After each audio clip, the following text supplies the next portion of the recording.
Hello friends, target alt hundred YouTube channel में आपका स्वागत है। जैसा कि हम ई दृष्टि करंट अफेयर्स रिमाइंडर पढ़ रहे थे और उस पर मैं एक टॉपिक कंप्लीट करा चुकी हूँ आपको, चर्चित स्थल वाला, और उस पर 2 वीडियोस बने हैं, यानी कि 2 पार्ट्स में वो टॉपिक आपका कंप्लीट हो गया है। तो उसकी प्लेलिस्ट आपको इस वीडियो के डिस्क्रिप्शन में मिल जाएगी एंड लूसेंट जीके वाली भी प्लेलिस्ट इस वीडियो के डिस्क्रिप्शन में, एंड स्पीडी करंट अफेयर 2021 की भी सीरीज इस वीडियो के डिस्क्रिप्शन में आपको मिल जाएगी। तो चैनल पर जाकर देख लें और नए हैं तो चैनल को सब्सक्राइब कर लें। और आज इस वीडियो में हम पढ़ेंगे राष्ट्रीय परिदृश्य। तो आज ये हमारा पार्ट फर्स्ट है, तो आइए पढ़ते हैं। हाल ही में प्रधानमंत्री नरेंद्र मोदी ने किस प्रमुख ऐतिहासिक घटना के शताब्दी समारोह का वीडियो कॉन्फ्रेंस के जरिए उद्घाटन किया? तो चौरी चौरा शताब्दी समारोह। ओके, 4 फरवरी 2021 को चौरी चौरा कांड के 100 वर्ष पूरे हुए। तो 4 फरवरी 1922 को ही ऐतिहासिक कांड हुआ था। चौरी चौरा कब हुआ था? 4 फरवरी 1922 को। तो इसी अवसर पर प्रधानमंत्री ने इस घटना को समर्पित एक डाक टिकट भी जारी किया। तो याद रखना, 1 फरवरी 2021 को केंद्र सरकार ने भारत के कपड़ा उद्योग को विश्व में प्रतिस्पर्धी बनाने के लिए किस योजना की घोषणा की? तो मेगा निवेश टेक्सटाइल्स पार्क मित्रा योजना की।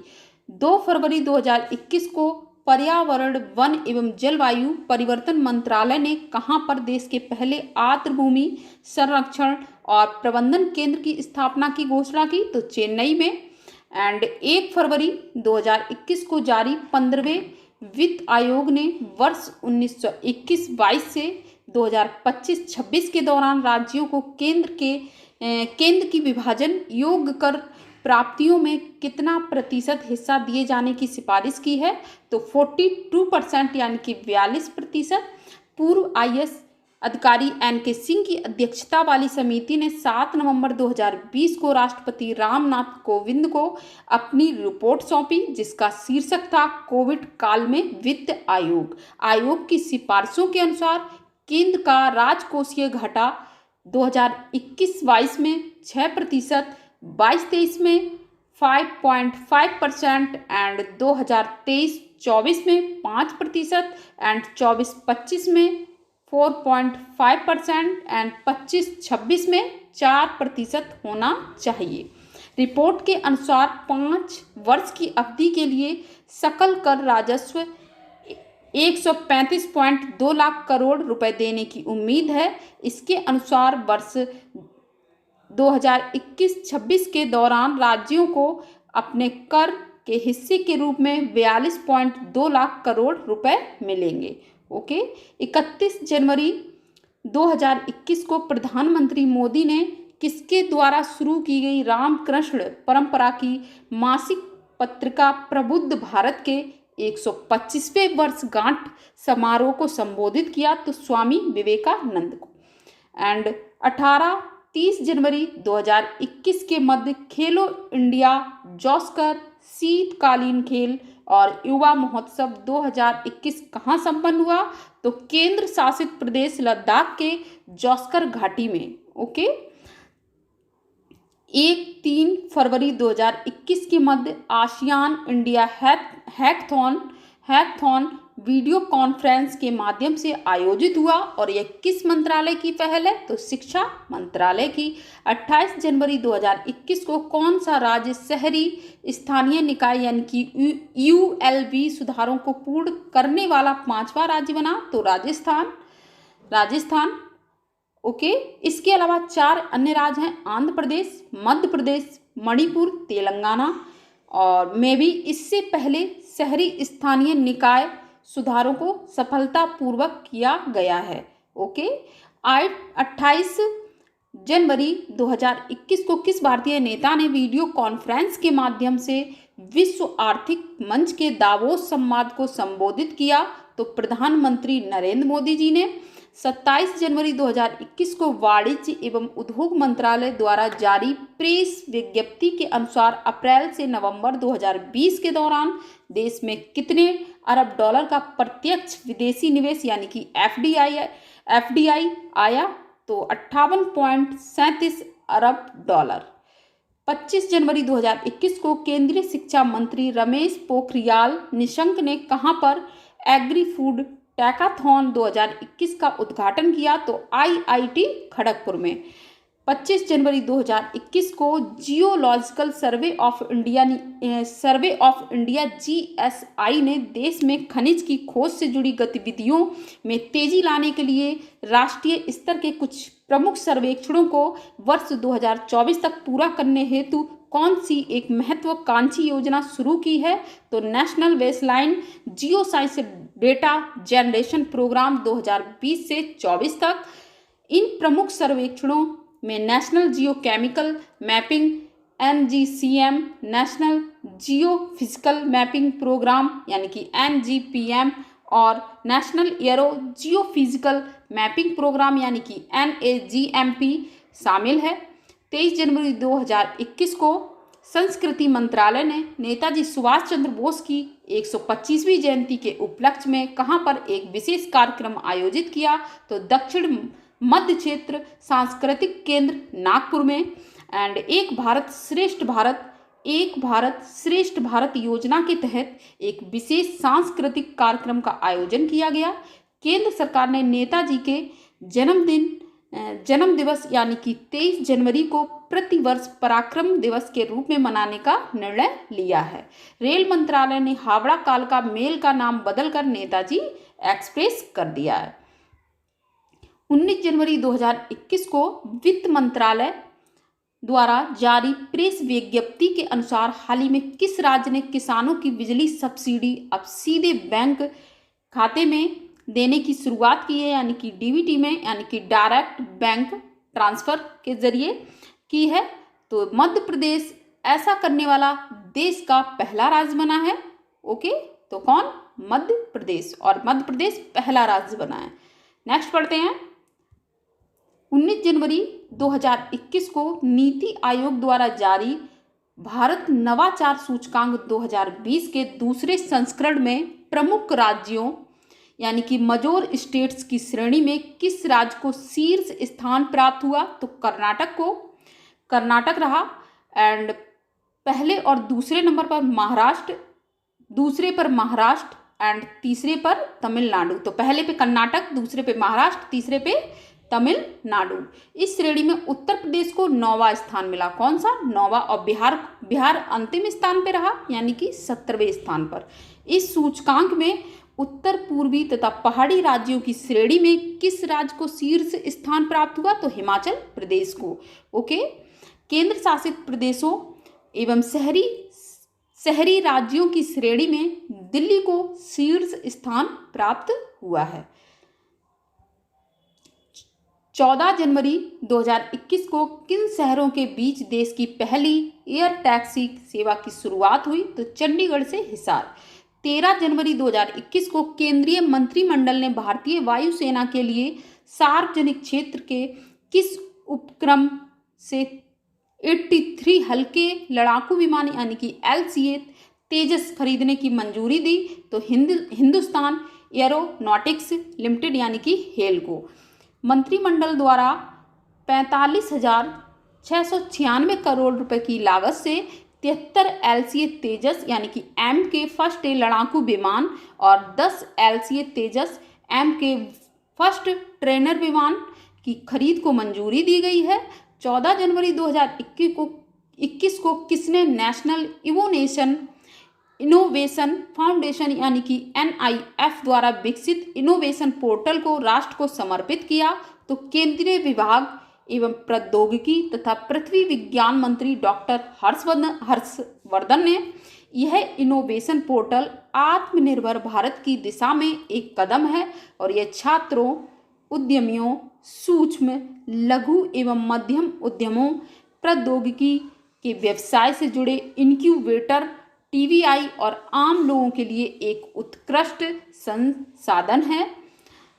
12-13 जनवरी 2021 के मध्य संपन्न एक्सरसाइज सी विजिल 21 किससे संबंधित है? तो तटीय सुरक्षा से। ओके, 5 जनवरी जनवरी 2021 को केंद्रीय महिला एवं बाल विकास तथा वस्त्र मंत्री स्मृति जुबिन ईरानी और केंद्रीय शिक्षा मंत्री रमेश पोखरियाल निशंक ने संयुक्त रूप से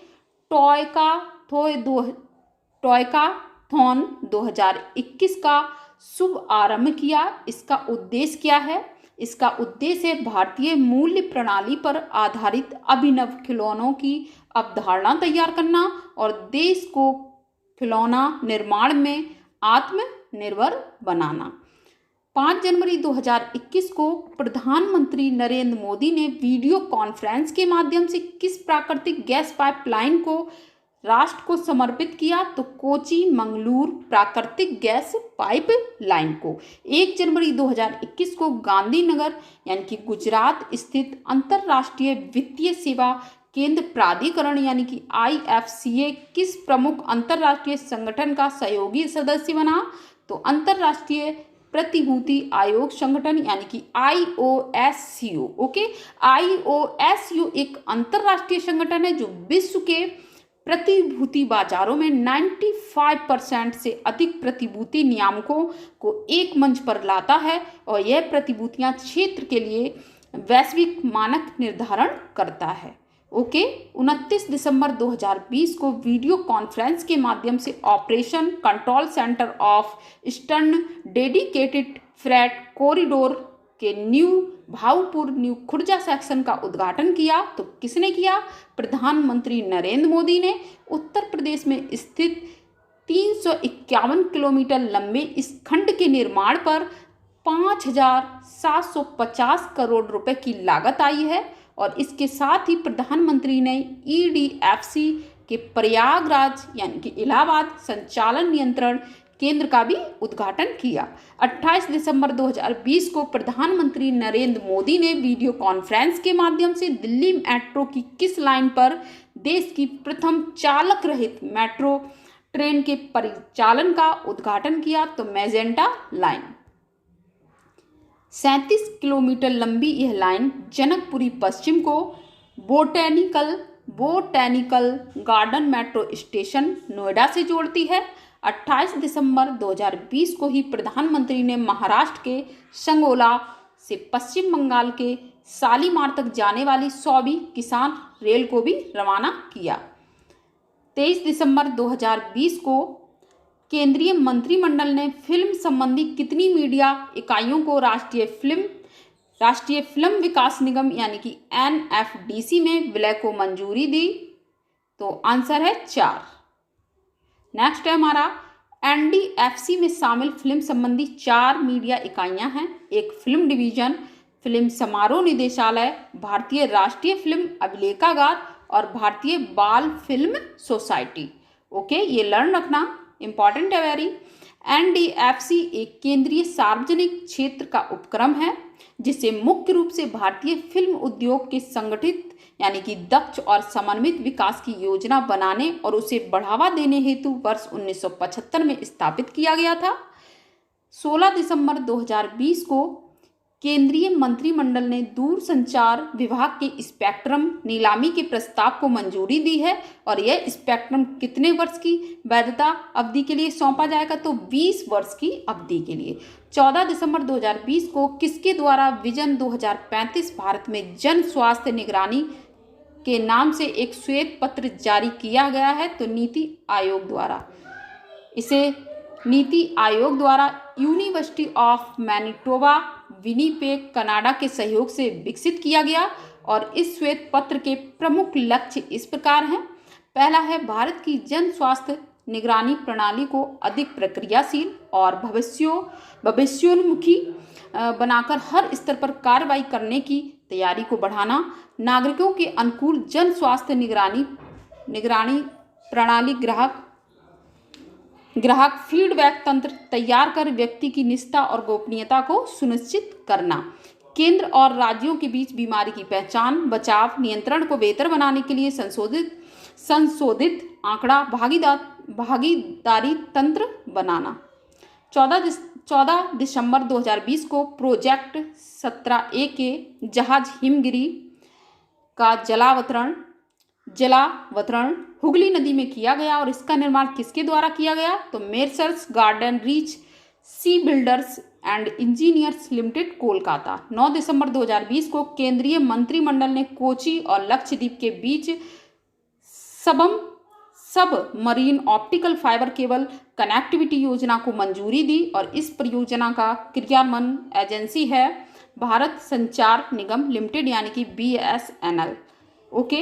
7 दिसंबर 2020 को केंद्रीय पर्यावरण वन और जलवायु परिवर्तन मंत्री प्रकाश जावड़ेकर की अध्यक्षता में केंद्रीय चिड़ियाघर प्राधिकरण की 37वीं आम सभा की बैठक में किन राज्यों में 2 नए चिड़ियाघरों को मान्यता प्रदान की गई है? तो बिहार और उत्तर प्रदेश में।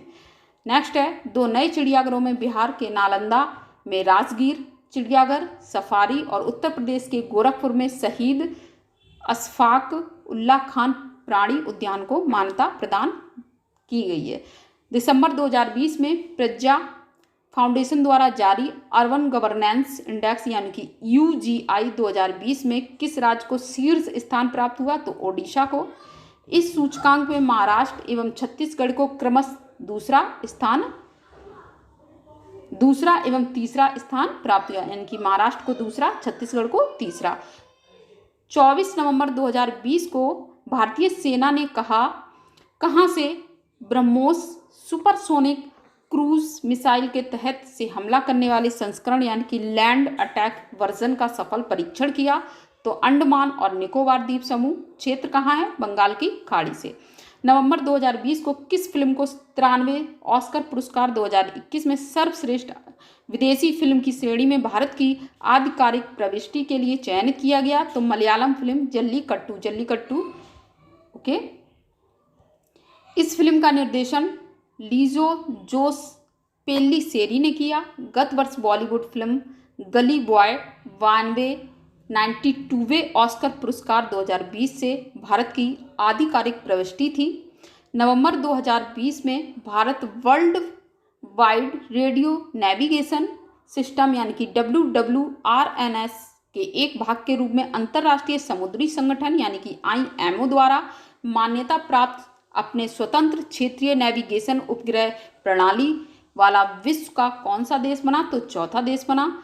अन्य 3 देश जिनके पास IMO द्वारा मान्यता प्राप्त है यानी कि नेविगेशन प्रणाली है वह है अमेरिका, रूस एवं चीन। 23 नवंबर 2020 को केंद्रीय मंत्री रविशंकर प्रसाद ने किस मंत्रालय के समन्वय से उमंग ऐप का अंतर्राष्ट्रीय वर्जन लॉन्च किया? तो विदेश मंत्रालय।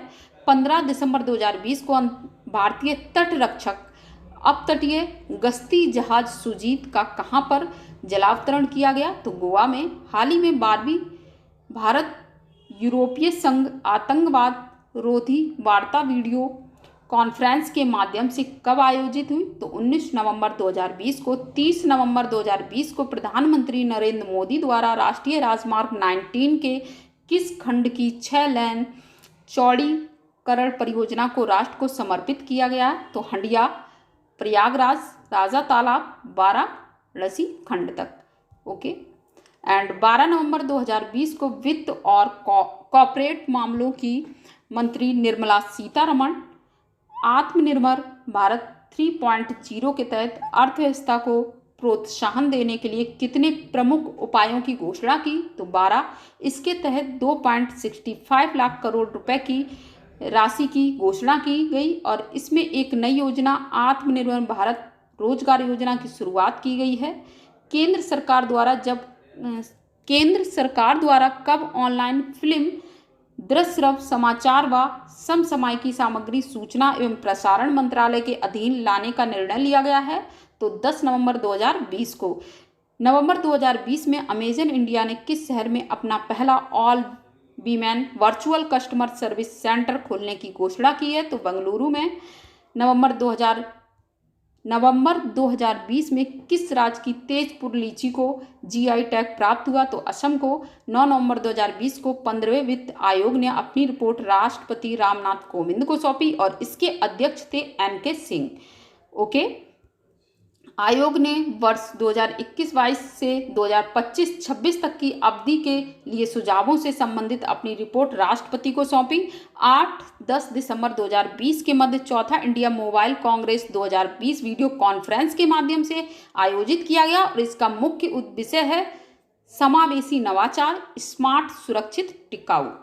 नवंबर 2020 के प्रदेश के महाविद्यालयों को हाई स्पीड इंटरनेट कनेक्टिविटी से जोड़ने वाला देश का प्रथम राज्य बना उत्तराखंड। 6 नवंबर 2020 को किस राज्य में देश की पहली सौर आधारित एकीकृत बहुग्राम जल आपूर्ति परियोजना का शुभारंभ हुआ? तो अरुणाचल प्रदेश में। 2 नवंबर 2020 को किस राज्य में देश की पहली सौर चालित लघु ट्रेन लॉन्च हुई? तो केरल में। 13 नवंबर 2020 को पांचवा आयुर्वेद दिवस मनाया गया और इस अवसर पर प्रधानमंत्री नरेंद्र मोदी ने भविष्य के लिए तैयार किन 2 संस्थानों को राष्ट्र को समर्पित किया? तो institute of teaching and research इन आयुर्वेद यानी कि ITRA जामनगर तथा नेशनल इंस्टीट्यूट ऑफ आयुर्वेद यानी कि NIA जयपुर को। नवंबर 2020 को 13वें अर्बन मोबिलिटी इंडिया सम्मेलन 2020 का आयोजन वीडियो कॉन्फ्रेंस के माध्यम से किया गया और इसका मुख्य विषय यानी कि थीम क्या था? शहरी गतिशीलता का उभरता रुख। ओके।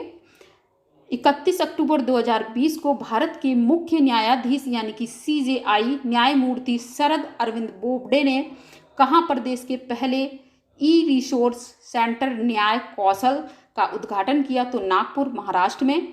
न्याय कौशल देश में अपनी तरह का पहला ई-रिसोर्स सेंटर है जो उच्चतम न्यायालय सहित देश भर के उच्च न्यायालयों और जिला न्यायालयों के मुकदमों के ई-फाइलिंग की सुविधा प्रदान करेगा। 27-28 अक्टूबर 2020 के मध्य वीडियो कॉन्फ्रेंस के माध्यम से यूनेस्को के मानव जैव मंडल कार्यक्रम यानी कि MAB की अंतर्राष्ट्रीय समन्वय परिषद की बैठक में भारत के किस जैव मंडल आरक्षित क्षेत्र को यूनेस्को के संरक्षित जैव मंडलों के विश्व नेटवर्क में शामिल किया गया? तो पन्ना जैव आरक्षित क्षेत्र। भारत के कुल 18 जैव मंडल आरक्षित क्षेत्रों में से पन्ना यूनेस्को के संरक्षित जैव मंडलों के वैश्विक नेटवर्क में शामिल होने वाला देश का 12वां जैव मंडल आरक्षित क्षेत्र बना।